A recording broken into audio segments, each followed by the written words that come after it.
আন্তর্জাতিক অভিবাসী দিবসে অবৈধ অভিবাসন রোধে বৈধ ও নিরাপদ পথে বিদেশ গমনের উপর বিশেষ গুরুত্ব আরোপ করেন ইতালিতে নিযুক্ত বাংলাদেশের রাষ্ট্রদূত এটিএম রকিবুল হক। পাশাপাশি তিনি আগামী ত্রয়োদশ নির্বাচনে পোস্টাল বিডি অ্যাপসের মাধ্যমে রেজিস্ট্রেশন করে ভোট প্রদানের আহ্বান জানান। ইতালি থেকে আমাদের প্রতিনিধি মিনহাজ হোসেনের রিপোর্টে বিস্তারিত। আন্তর্জাতিক অভিবাসী দিবস উপলক্ষে ইতালিস্থ বাংলাদেশ দূতাবাসের আয়োজনে এক আলোচনা সভা অনুষ্ঠিত হয়েছে। সভায় অবৈধ অভিবাসন রোধে বৈধ ও নিরাপদ পথে বিদেশ গমনের ওপর বিশেষ গুরুত্বারোপ করা হয়।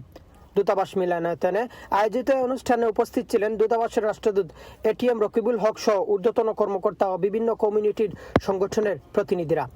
আলোচনায় রাষ্ট্রদূত বলেন, নিরাপদ ও নিয়মতান্ত্রিক ও বৈধ পথে অভিবাসন নিশ্চিত করাই সরকারের প্রধান লক্ষ্য। অবৈধ পথে বিদেশ গমন অভিবাসীদের জন্য ঝুঁকিপূর্ণ হওয়ার পাশাপাশি দেশের ভাবমূর্তিও ক্ষুণ্ণ করে। সরকার অভিবাসীদের সুরক্ষা নিশ্চিত করতে বৈধ অভিবাসন ব্যবস্থাকে সহজ ও গতিশীল করেছে। একই সঙ্গে প্রবাসীদের আইন মেনে চলা এবং নিজ নিজ অবস্থান থেকে সচেতন তৈরিতে ভূমিকা রাখার আহ্বান জানান তিনি।